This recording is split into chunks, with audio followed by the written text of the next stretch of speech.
A simpatia oferecida à vítima é enganadora. As pessoas amam a vítima apenas quando se sentem superiores a ela.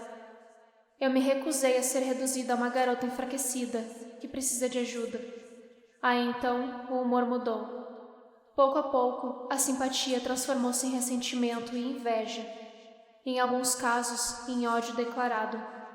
Principalmente quando tento fazer a sociedade ver que a pessoa que me sequestrou também era um ser humano.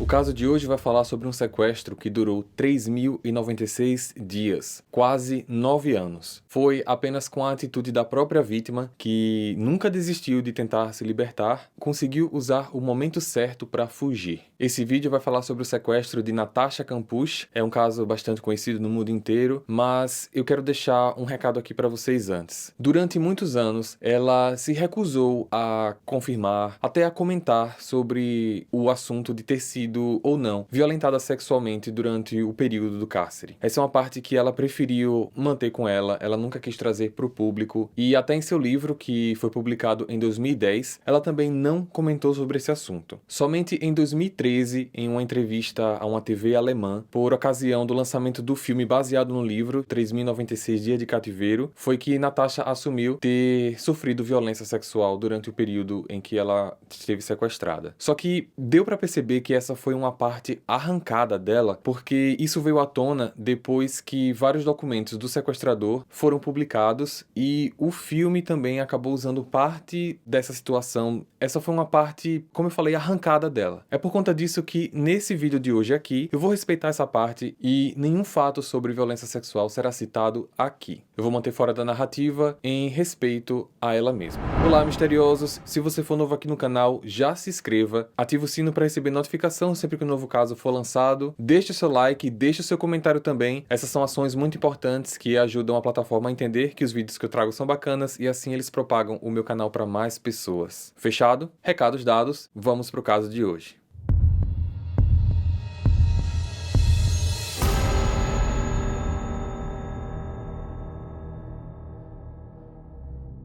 No ano de 88, Brigitta Cerny tinha 38 anos, com duas filhas já adultas na época, as quais ela teve quando tinha 18 e 19 anos.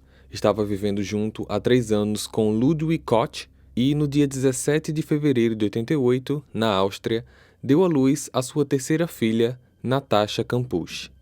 Natasha morava com sua família em um grande conjunto habitacional na periferia ao norte de Viana.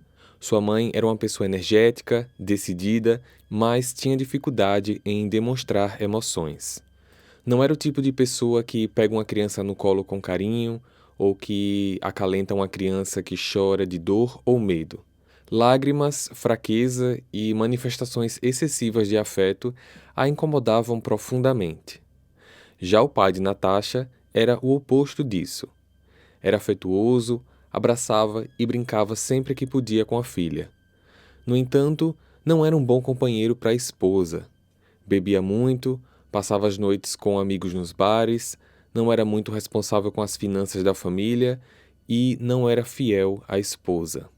Obviamente, esse comportamento causava muitos conflitos entre o casal e o ambiente familiar de Natasha não era tranquilo. Para ela, sua avó era a referência mais importante de cuidado, carinho, estabilidade e proteção. Os pais de Natasha se separaram em 93, quando ela tinha 5 anos. As dívidas, os problemas financeiros, as diferenças de personalidade e a infidelidade tornaram-se insuportáveis. O ambiente familiar hostil, instável e tão indiferente às necessidades emocionais de uma criança fez com que Natasha se tornasse insegura e introvertida. Ela sofria uma dose diária de violência física e psicológica. Não era suficientemente brutal para ser considerado um abuso físico severo, mas era um sofrimento tão grande que lentamente acabou com sua autoconfiança. As constantes repreensões verbais e alguns tapas mostravam que, como criança, ela era a parte mais fraca. Naquela fase da vida, ela apenas precisava de adultos que dessem segurança, apoio e amor incondicional, mas seus pais não faziam isso. Aos 9 anos, Natasha começou a compensar suas frustrações com comida. Ela combatia a tristeza, a solidão e o tédio com guloseimas e tornou-se uma criança acima do peso considerado ideal. Fazia cada vez menos brincadeiras e atividades físicas e as outras crianças passaram a importuná-la ainda mais. Natasha e seu pai passaram a última semana de fevereiro de 98 na Hungria. A viagem não foi nada agradável para ela porque, com 10 anos de idade na época, tinha que acompanhar seu pai em noitadas por bares, festas e bebedeiras. Ao fim da viagem, como de costume, seu pai se atrasou para levar a filha de volta para casa, chegando mais tarde do que o horário combinado com a mãe da garota. Brigitta ficou furiosa e acabou descontando sua raiva na menina. Ameaçou nunca mais permitir que ela ficasse com o pai, o que a deixou muito triste e irritada. No dia seguinte, 2 de março, Natasha acordou cedo para ir para a escola e ainda estava triste e aborrecida.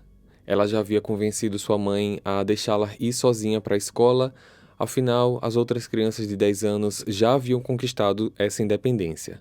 Natasha vestiu seu casaco vermelho, pegou sua mochila, guardou o sanduíche que sua mãe já havia preparado e saiu, sem olhar para trás e sem se despedir da mãe. Ela caminhava pela calçada quando seu olhar se deteve em uma caminhonete branca, estacionada no meio-fio. Diante dela, viu um homem parado que olhava ao redor de um modo desinteressado. A menina sentia um certo receio, mas seguiu em frente. Ao passar por ele, esse homem a agarrou pela cintura e a jogou dentro da caminhonete. Natasha estava sendo sequestrada. O sequestrador era Wolfgang Priklopil, um engenheiro de telecomunicações de 36 anos, que já tinha trabalhado como técnico na empresa Siemens e, posteriormente, como autônomo, fazendo reformas em casas e apartamentos. A casa em que ele morava pertenceu ao seu avô, que, na época da Segunda Guerra Mundial, construiu um abrigo antibombas. Ele era maníaco por limpeza e organização. Aparentava ser um homem convencional e burguês, com um jeito frágil e tímido, sem traços evidentes de maldade ou violência. No entanto, essa fachada de normalidade civil rapidamente iria desmoronar. Chegando em sua casa, Wolf a cobriu com um cobertor para impedir que ela visse qualquer coisa em volta. Natasha foi levada para um cômodo escuro, mal cheiroso, onde foi jogada ao chão. Ela ficou paralisada por um tempo até ter coragem de tirar o cobertor da cabeça. O local estava absolutamente escuro. Natasha simplesmente se cobriu de volta, se encolheu embaixo do cobertor e começou a chorar. Mais tarde, o sequestrador trouxe uma lâmpada e Natasha pôde então ver o lugar onde estava. Era um cômodo muito pequeno e vazio, com um vaso sanitário e uma pia dupla no canto. Wolf estava utilizando o abrigo antibombas como cativeiro. Era praticamente uma prisão de 5 metros quadrados. Naquele primeiro dia, o sequestrador interagiu com ela de forma tranquilizadora e gentil. Relaxa. Fica calma. Nada de mal vai acontecer a você, desde que você seja boazinha e faça tudo o que eu mandar. Por favor, me deixe ir embora. Eu juro que não conto nada pra ninguém. Eu vou dizer que eu quis fugir pra não ir à escola. Ninguém vai saber de nada e você não vai ter problemas. Não, meu bem. Você não pode ir embora hoje. Você vai passar a noite aqui. Como ela não voltou para casa na hora esperada, sua mãe foi até a escola. Ao saber que a filha nem tinha aparecido lá, notificou imediatamente a polícia. No dia seguinte, eles iniciaram uma busca pela menina, colocando centenas de policiais e cães farejadores para vasculhar uma grande área ao redor da escola e do conjunto habitacional onde eles moravam. Helicópteros sobrevoaram o local, cartazes foram espalhados pelas redondezas e muitas pessoas procuraram a polícia para prestar informações. Tudo em vão. As buscas em larga escala foram canceladas apenas 3 dias após o sequestro e a polícia decidiu interrogar as pessoas do círculo familiar de Natasha. Os meios de comunicação falavam exaustivamente sobre o caso e divulgavam a foto e a descrição da garota. Mais de 130 pistas foram recebidas pela polícia. No entanto, eles não investigaram a única pista que realmente poderia ter salvo Natasha. Uma garota de 12 anos relatou ter visto uma menina ser arrastada para dentro de uma caminhonete branca com vidros escuros na rua Melangase. A princípio, a polícia não levou a sério aquela informação. Natasha não só passou a primeira noite no cativeiro, como durante os 6 meses seguintes não saiu de lá por qualquer momento. Aos poucos, o sequestrador foi equipando o pequeno cativeiro com itens trazidos por ele e por algumas das coisas que a menina pedia. Comidas, roupas, livros, jogos, lápis de cor e até mesmo um computador com jogos. Era uma forma de alimentar uma imagem de suposto protetor.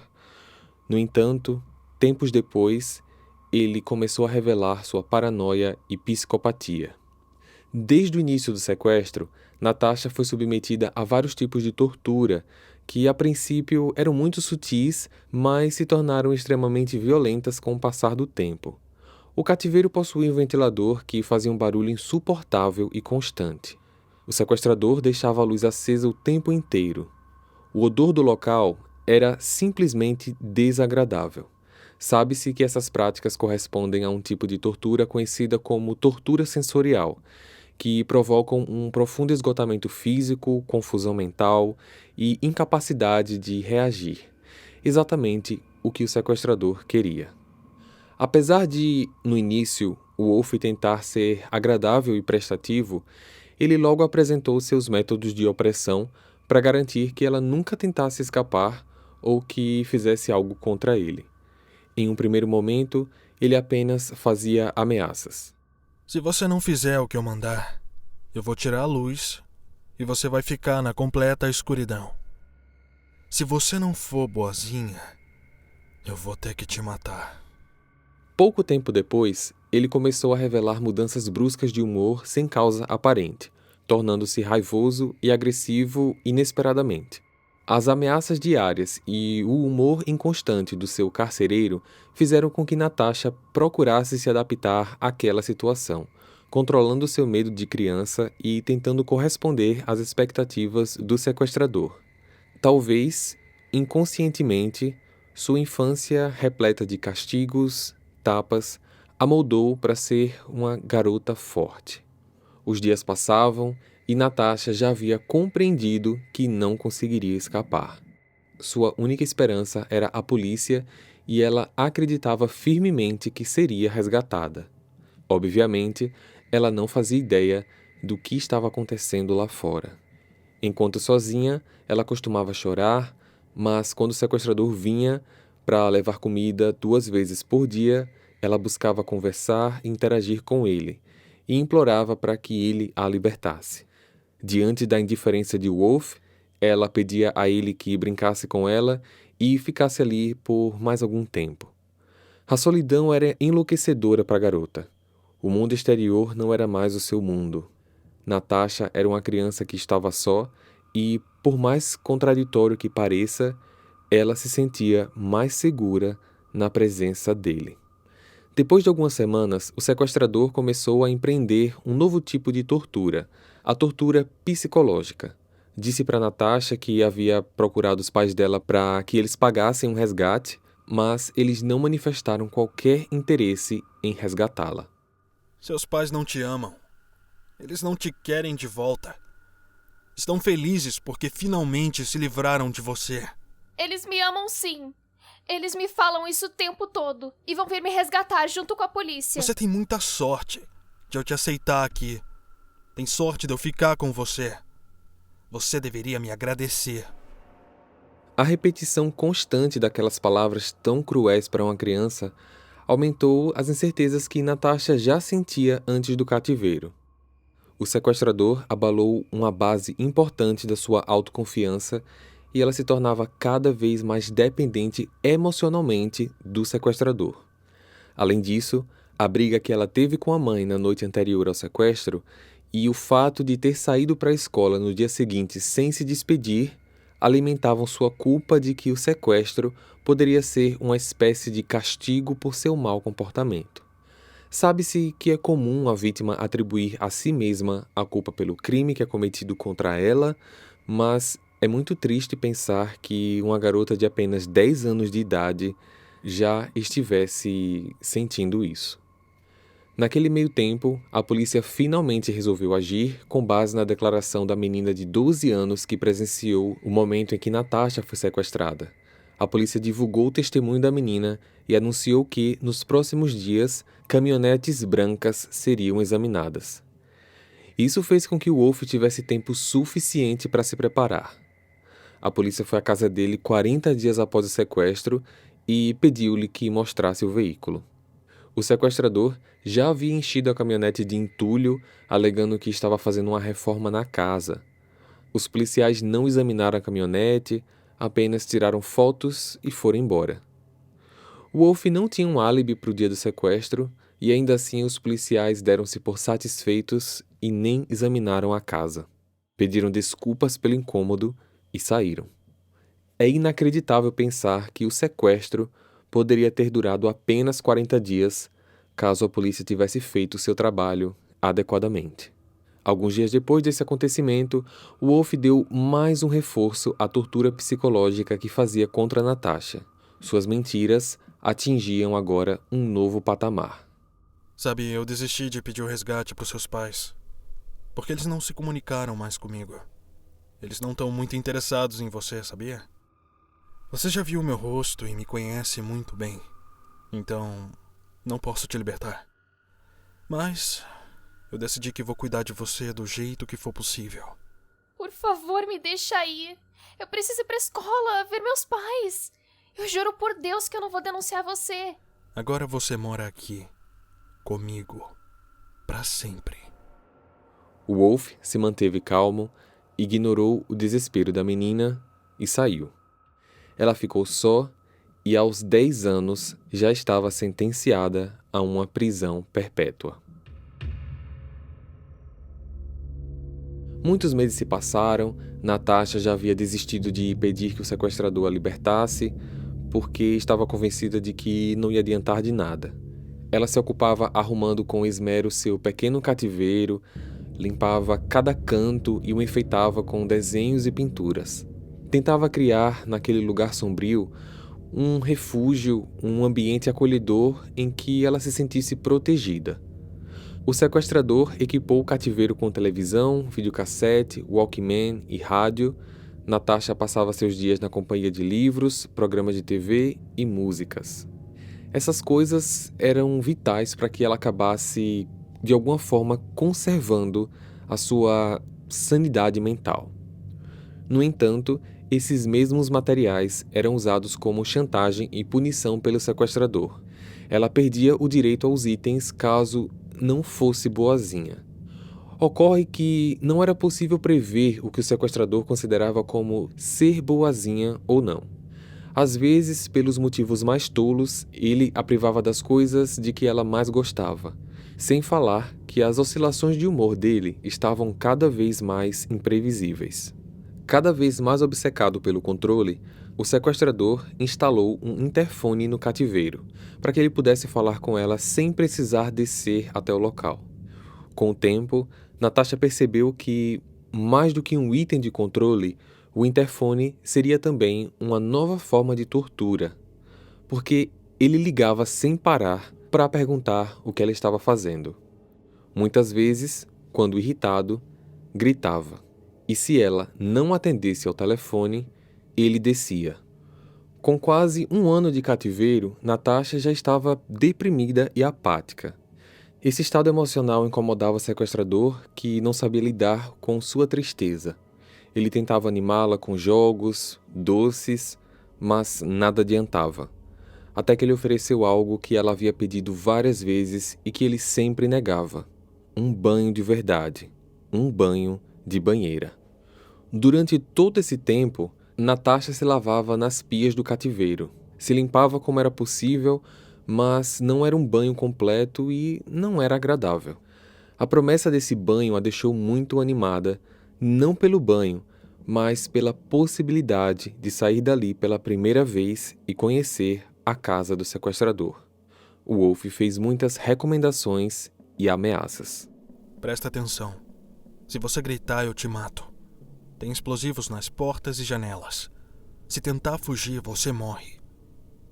Não faz nenhuma gracinha. Eu tô de olho em você.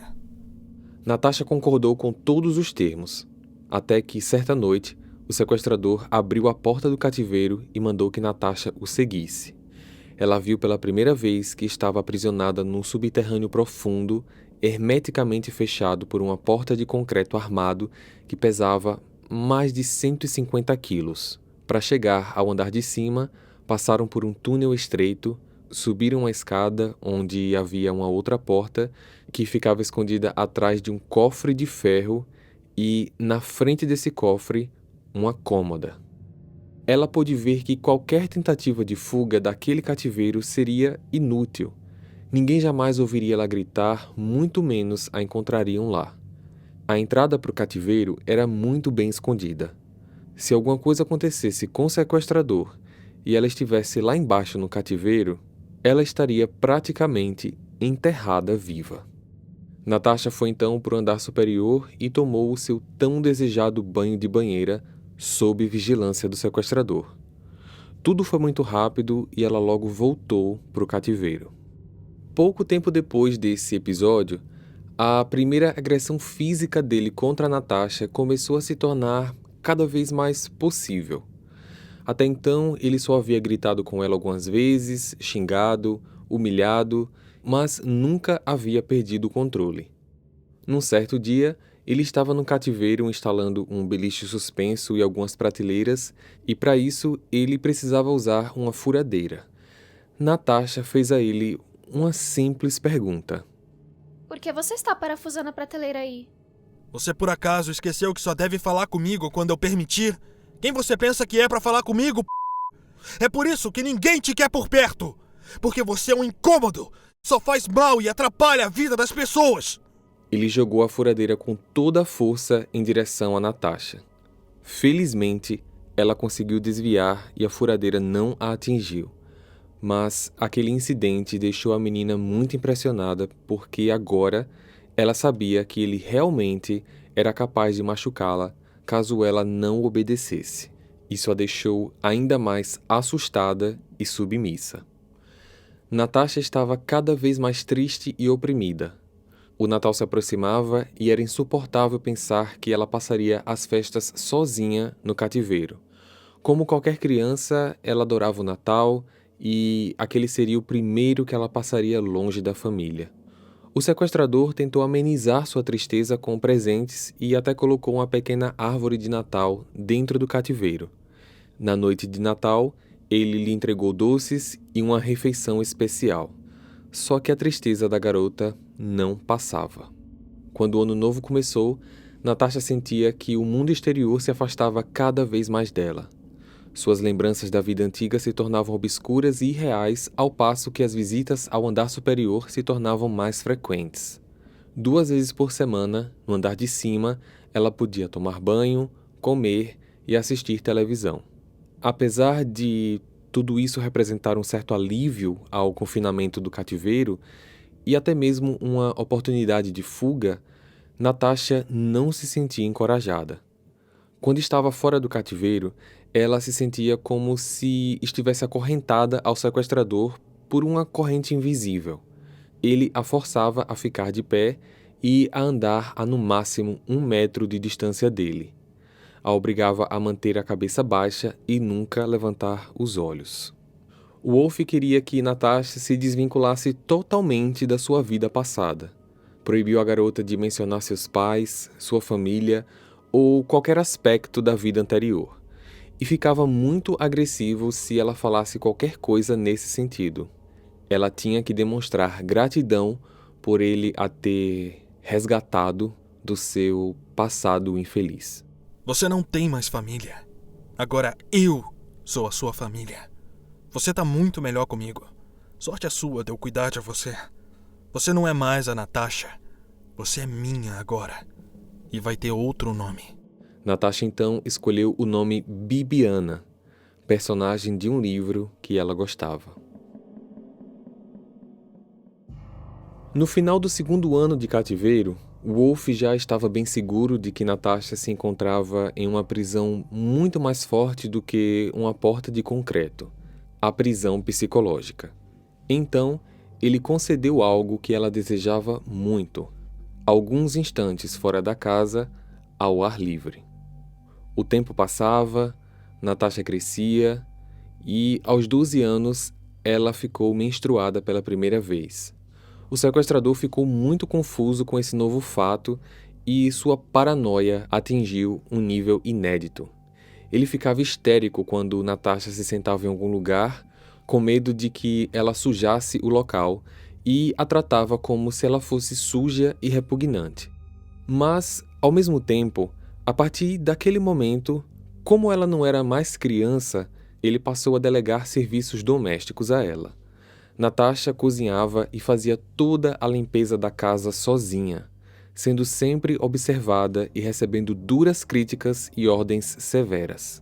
Nada ficava suficientemente limpo para Wolf, e ela tinha que fazer e refazer as mesmas tarefas várias vezes.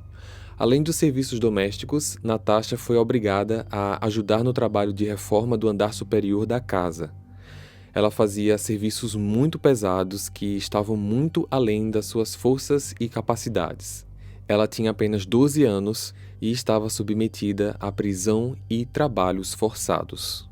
Um dia, enquanto trabalhavam na reforma, Wolf pediu que Natasha lhe passasse uma ferramenta. Ao ver que ela passou a ferramenta errada, ele ficou extremamente irritado. Gritou e, com um movimento brusco, pegou um pesado saco de cimento e jogou na direção dela.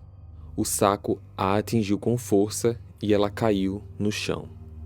Parece que esse fato abriu as portas para a raiva descontrolada do sequestrador, que passou a bater regularmente na menina. Tapas, socos, chutes, empurrões, agora eram parte da rotina. Natasha vivia coberta de hematomas e sentia dores constantes, mas não podia chorar nem lamentar, porque isso irritava ainda mais o sequestrador. Algumas vezes ela nem encontrava uma posição para dormir, tamanhas eram as dores pelo corpo. Aos 14 anos, Natasha passou a noite no andar de cima pela primeira vez. Mas não foi uma sensação libertadora para ela, pois o sequestrador ficou com ela dentro do quarto, com a porta trancada e com algemas de plástico nos dois. Essa foi a primeira de muitas noites que Natasha dormiria fora do cativeiro. Pouco tempo depois de passar a dormir no mesmo quarto dele, Natasha tentou tirar a vida pela primeira vez. Convencida de que não poderia escapar e cansada de tantos maus tratos, aquela parecia ser a única saída. Em seu cativeiro, ela tentou se estrangular usando peças de roupas, mas não conseguiu. Uma nova tentativa foi feita aos 15 anos, usando uma agulha de costura para cortar os pulsos, o que ela também não conseguiu fazer até o fim. Foi então que Wolf começou a empreender um novo tipo de tortura. Ele passou a controlar e racionar as porções de comida de Natasha. Dizia que ela estava feia, gorda e que ia limitar a comida para o seu próprio bem. No início, as restrições eram leves, até que o racionamento da comida se transformou em uma verdadeira campanha de terror que conduziu Natasha aos 16 anos de idade ao limite da fome. As porções das comidas foram drasticamente reduzidas. Além disso, ele eventualmente a deixava sem comida por dias, como forma de castigo e tortura. A garota se sentia cada vez mais fraca, impotente e, por vezes, não conseguia nem ficar de pé. Era mais uma forma de Wolf mantê-la indefesa e sob controle, afinal, quem consegue ter forças para fugir se nem ao menos tem algo para comer? Cada vez mais paranoico com limpeza, o sequestrador passou a se incomodar com o cabelo da garota, fazendo com que ela colocasse um saco plástico na cabeça toda vez que fossem para o andar de cima. Só que essa não foi uma atitude que durou muito tempo, pois logo ele decidiu raspar a cabeça dela. Aos 16 anos, Natasha estava careca, pálida e muito magra. Pesava somente 38 quilos. No entanto, essa aparência não era problema para o sequestrador, que passou a exigir que Natasha andasse seminua pela casa, apenas com roupas de baixo e boné. Certamente uma das táticas para evitar que ela tentasse fugir. Ele estava convencido de que ela não iria correr para a rua seminua. Natasha fez uma terceira tentativa contra a vida. No cativeiro, ela tinha uma chapa elétrica que usava para esquentar as refeições semi-prontas. Ela acendeu a chapa e colocou rolos de papel higiênico sobre ela para que tudo pegasse fogo, mas quando o pequeno cômodo começou a ficar tomado pela fumaça, tornando o ar impossível para se respirar, a vontade de viver ressurgiu com força e, mesmo tossindo muito e mal conseguindo abrir os olhos, ela começou a jogar água em tudo que estava queimando. Esse foi um evento decisivo porque, a partir dali, ela tomou a decisão de que iria sobreviver e fugir. Aos 17 anos, Natasha começou a registrar diariamente em seu caderno todas as agressões feitas pelo sequestrador. Esses registros pareciam, de alguma forma, dar a ela mais força e resistência psicológica. 20 de agosto de 2005. Hoje pela manhã, socos violentos na cabeça, no ombro direito, no estômago, nas costas, na orelha e no olho.